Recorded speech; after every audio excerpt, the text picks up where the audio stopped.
नहीं चाहते इस दुनिया में अपना राज जमाना, नहीं चाहते औरों के मुंह की रोटी खा जाना। सत्य न्याय के लिए हमारा लोहू सदा बहेगा।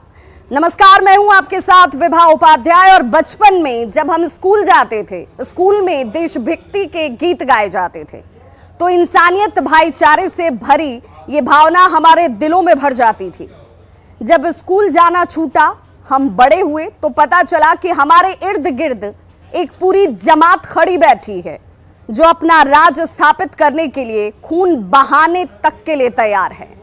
उस राज की बुनियाद ही धार्मिक कट्टरता पर टिकी है। पीएफआई ने पूरे हिंदुस्तान को ही इस्लामिक स्टेट में बदलने की तैयारी कर ली है। वो इसके लिए किसी हद तक भी जा सकता है। इस्लामिक तौर तरीकों को नहीं मानने वालों को जड़ और मूल से नष्ट कर सकता है। उसके पास इसका पूरा प्लान है। उसके इस प्लान को कामयाब बनाने के लिए दुनिया के कई इस्लामिक देश उसका साथ दे रहे हैं। आज हम आपको पीएफआई के हर एक प्लान के बारे में बताएंगे कि कितना खतरनाक है पीएफआई का इरादा और वो खतरा हम और आप सबके कितना करीब है।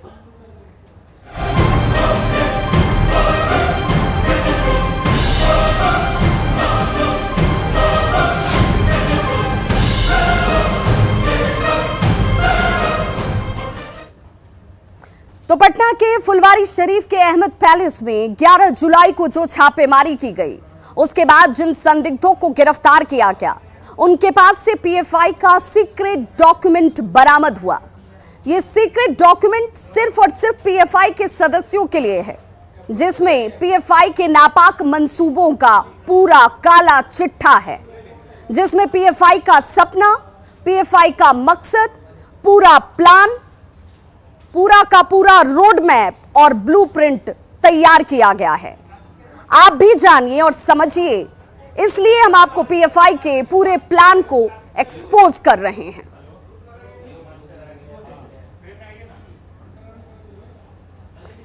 तो जिहादियों का हिंदुस्तान पर कब्जे का यह पूरा प्लान, जिसका पूरा ब्लूप्रिंट तैयार किया गया था, कैसे देश के 9 जिलों में 75% मुस्लिम आबादी और देश के 9 जिलों में 75% इस मुस्लिम आबादी को बढ़ाते जाना है, उससे कैसे अपने मंसूबे को पूरा करना है। 2047, जी हां, ये वो इंडिया 2047 उनका प्लान था जिसे डिकोड कर लिया गया है। और आपके सामने टीवी स्क्रीन पर उनका ये रोड मैप, उनका ये पूरा का पूरा प्लान जो न्यूज़ 18 बिहार झारखंड के स्क्रीन पर आप इस वक्त देख रहे हैं। और इनका यह मंसूबा कितना खतरनाक था, हिंदुस्तान को कैसे ये कट्टरपंथी इस्लामिक स्टेट बनाने की फिराक में थे, जिसके लिए युवाओं को इनके साथ जोड़ा जा रहा था। इस मकसद के लिए कई राज्यों से फंडिंग मिल रही थी, कई राष्ट्रों से फंडिंग मिल रही थी। और ऐसे में इस प्लान के सामने आने के बाद इनके मंसूबे सामने आ चुके हैं। कैसे युवाओं का ब्रेन वॉश किया जा रहा था। इस संगठन से जोड़ने के पीछे इनका मकसद सिर्फ नुपुर शर्मा तक अपनी सोच को दिखाना नहीं था, बल्कि हिंदुस्तान को मुस्लिम इस्लामिक राष्ट्र के तौर पर तब्दील करने की इनकी पूरी साजिश थी। एम्पावर इंडिया फाउंडेशन के तहत यह रोड मैप बनाया गया। 2047, जी हां, 2047 तक भारत में इस्लामिक सरकार बनेगी। इस कोशिश में ये लोग जुटे हुए थे। जीत के लिए बहुसंख्यक होने की आवश्यकता नहीं है। ये इनकी सोच की लाइनें आपको बता देंगी कि कैसे मुस्लिम बहुल राष्ट्र बनाने के लिए लोगों को जोड़कर उनके ब्रेन वॉश किए जा रहे थे।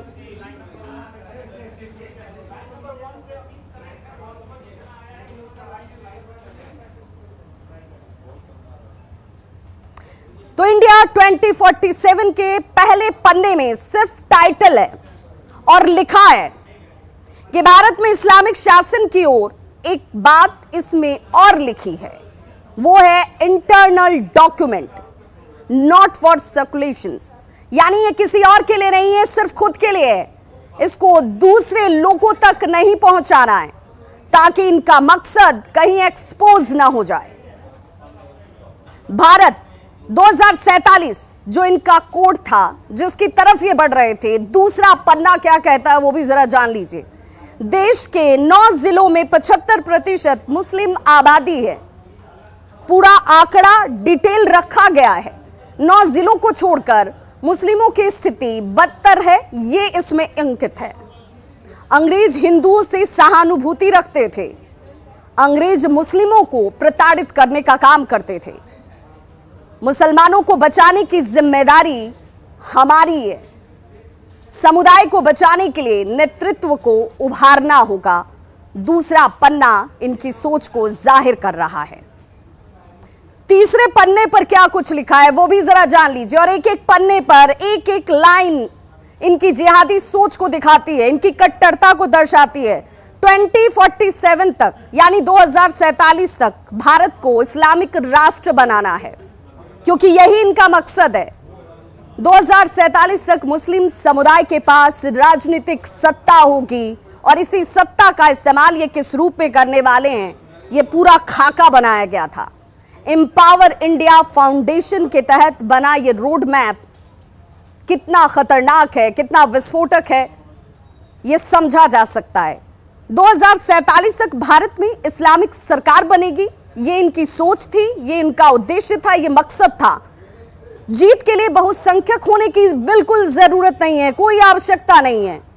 10% मुस्लिम भी पीएफआई के साथ अगर आ जाएं, यानी इसका सदस्य बन जाएं, इसमें जुड़ जाएं, वो कायर बहुसंख्यक को घुटनों के बल पर ला सकते हैं। इशारा किसकी तरफ है, ये जग जाहिर है, सब कुछ साफ है। लक्ष्य को पूरा करने के लिए पीएफआई के हर लीडर के पास प्लान मौजूद है।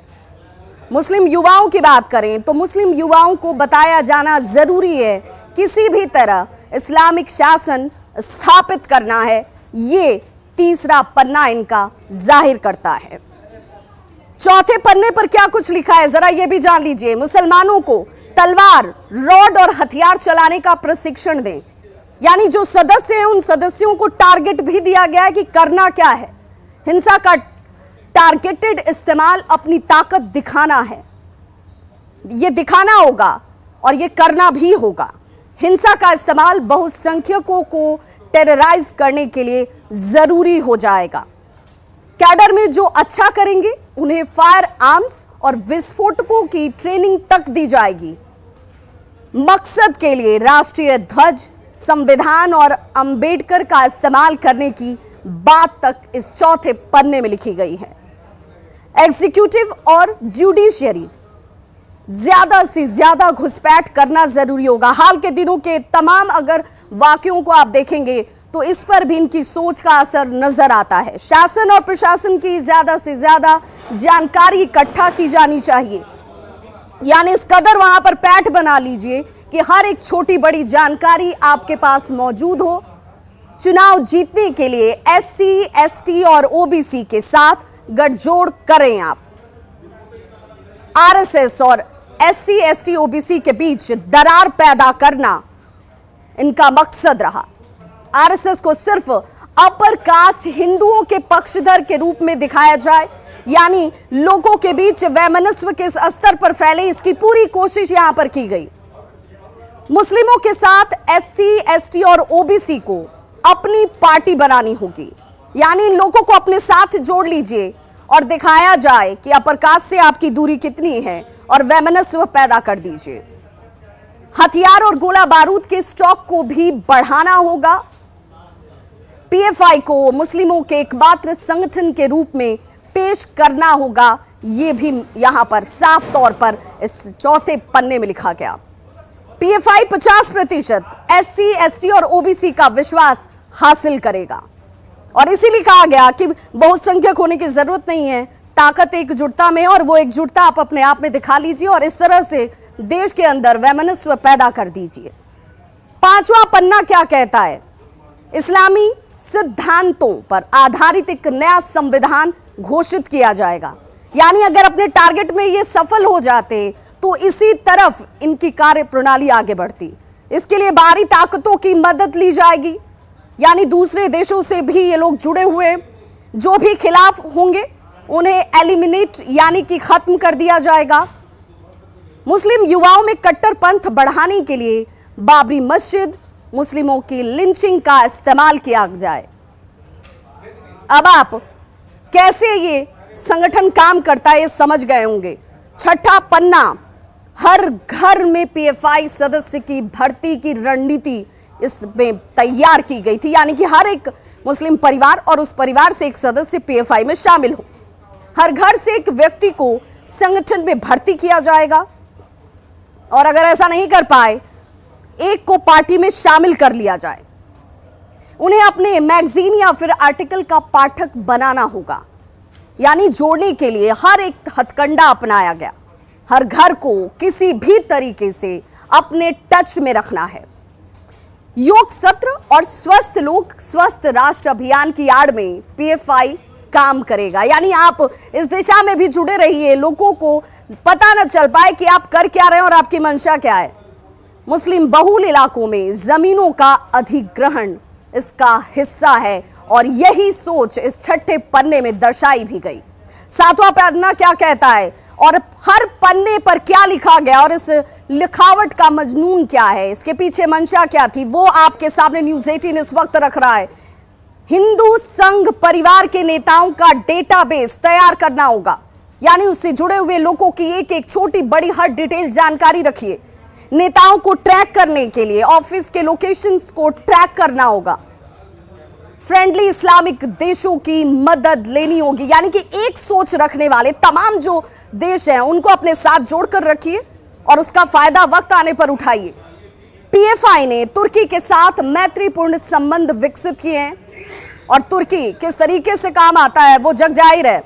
कुछ अन्य इस्लामी देशों में मित्रता विकसित करने के प्रयास भी जारी हैं, यानी इस मकसद में ये लोग जुटे हुए हैं और लोगों को जोड़ने की, राष्ट्रों के साथ अपने मित्रता को और गहरा करने की कोशिश और मंशा इनकी साफ जाहिर हो रही है। तो 7 पन्नों में इनके विध्वंसक सोच और साजिश की एक एक परत आपके सामने हमने रख दी। हमारे सहयोगी अमित हमारे साथ इस वक्त सीधे पटना से लाइव जुड़ गए हैं। अमित, इन 7 पन्नों में इनके विध्वंसक सोच जाहिर होती है, इनके मंसूबे जाहिर होते हैं, लेकिन अब इसके आगे क्या हो रहा है?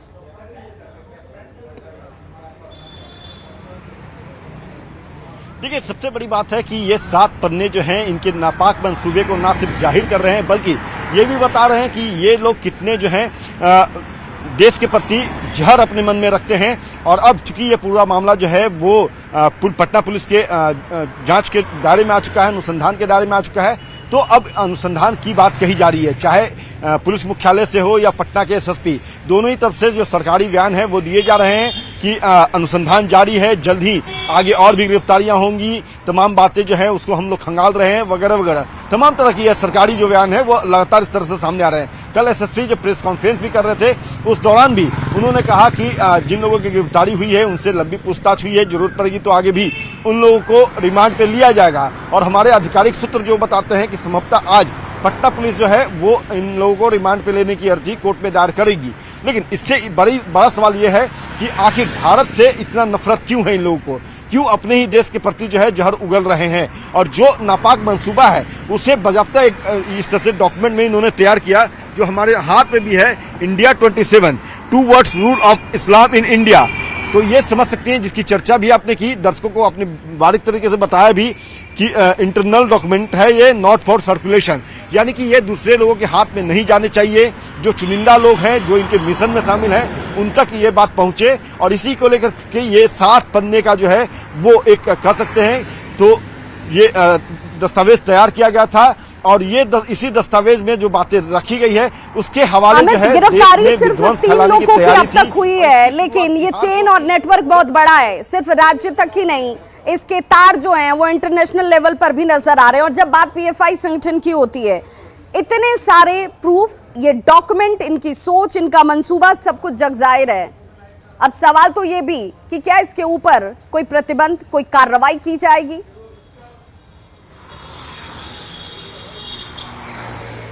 देखिए, सवाल बड़ा है और इसी सवाल को लगातार जो मीडिया हाउसेज है या हम लोग हैं वो लगातार उठा रहे हैं, जिस पर फिलहाल पटना पुलिस ने जो कहा कि अभी ऐसी विचार जो है सरकार निर्णय लेगी, सरकार के निर्णय के तहत हम काम करेंगे। लेकिन सबसे बड़ी बात है कि यहाँ एक बड़ी खबर और हम दर्शकों को बताते हैं कि ये जो जिन लोगों की गिरफ्तारी हुई है, आईबी की रिपोर्ट पे गिरफ्तारी की गई।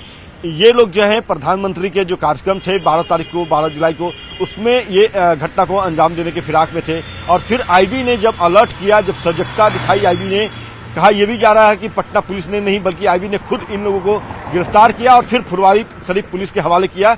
लेकिन बड़ी खबर यह हम बताने जा रहे हैं दर्शकों को कि 11/6 यानी 11 जून को भी फुलवारी शरीफ के जो एसएचओ हैं उनके तरफ से एक एफआईआर लॉन्च किया गया था। अज्ञात लोगों के खिलाफ एफआईआर लॉन्च किया गया था, जिसमें नया टोला स्थित जो मस्जिद है वहां पे लोगों की इकट्ठा होने की बात कही गई थी और एक सर्कुलेट किया गया था पंपलेट जो सोशल मीडिया है उस पे, और उसमें जो बातें लिखी गई थी उसे उन्होंने फुलवारी शरीफ के जो एसएचओ हैं उन्होंने अपने एफआईआर में भी दर्शाया, लिखा, अंकित किया कि कुछ लोग जो हैं वो विध्वंस फैलाना चाहते हैं और समाज में जो प्रदेश है वहां पे उन्माद फैलाना चाहते हैं। लेकिन पटना के एसएसपी जो हैं या पटना पुलिस कप्तान जो हैं वो ऐसे तत्वों पर कार्रवाई करवाने के बजाय इसे ठंडे बस्ते में डलवा दिया। ये भी कहा जा रहा है, जो हमारे आधिकारिक सूत्र बता रहे हैं कि जो पुलिस है, स्थानीय पुलिस, वो कार्रवाई करना चाहती थी और इसी मकसद के साथ ये एफआईआर लॉन्च किया गया था, जिसकी परत दर परत भी थोड़ी देर में हम खोलेंगे, दर्शकों को दिखाएंगे। अमित, तो ऐसा क्या हुआ कि एसएसपी ने उस रिपोर्ट पर, उस एफआईआर पर संज्ञान नहीं लिया, उसे जाने दिया गया?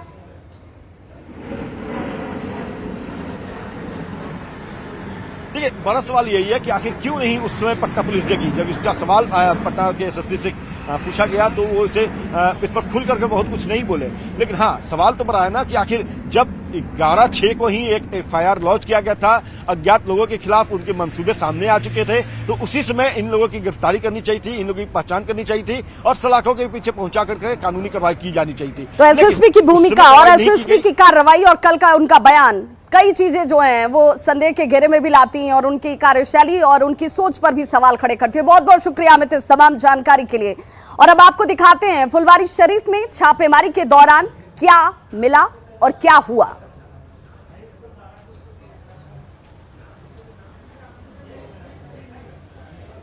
और ये तस्वीरें आपके टीवी स्क्रीन पर इस वक्त एसडीपीआई, देखिए कैसे यहां पर विजिटिंग कार्ड बनाया गया था और ये वो झंडा पीएफआई का, ये वो पर्चियां, तमाम पैम्पलेट्स जिसकी बरामदगी वहां से की गई है। और अब पटना के फुलवारी शरीफ में एक चीज की तहकीकात, जनक सामान बरामद हुए हैं। आप तस्वीरों में भी साफ तौर पर देख सकते हैं, ये पीएफआई का झंडा है। साथ ही लोगों को जो मेंबर बनाया जा रहा था उसकी भी पूरी लिस्ट यहाँ पर मौजूद है और एसडीपीआई का यहाँ पर पेपर मिला है। साथ ही जो बाहर से आने वाले लोग थे उनके भी कई कागजात यहाँ पर मिले हैं। जाहिर सी बात है, पुलिस छापेमारी के बाद पूरी तरीके से तहकीकात में जुटी है, तो वहीं जो एनआईए है, एटीएस है, वो भी पूरे मामले की जांच कर रही है। तस्वीरों में भी आप साफ तौर पर देख सकते हैं एसडीपीआई बिहार का ये कार्ड है, गेस्ट का कार्ड है, जो आमतौर पर लोग जो बाहर से आते थे उनके लिए तैयार किया जाता था और कई आपत्तिजनक दस्तावेज बरामद हुए हैं। हालांकि इन सबको यह कोशिश की जा रही है यह साख जुटाने की कि कहां से यह आया था और साथ ही किस तरह से लोगों को यहां पर मेंबर बनाया जाता था, फिर लोगों को ट्रेनिंग दी जाती थी वहां पर देश विरोधी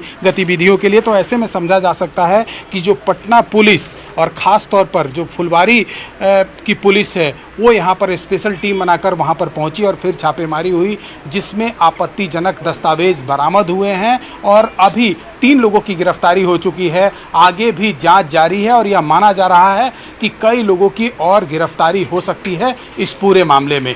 कैमरामैन अश्वनी के साथ चंद्रमोहन कुमार, पटना।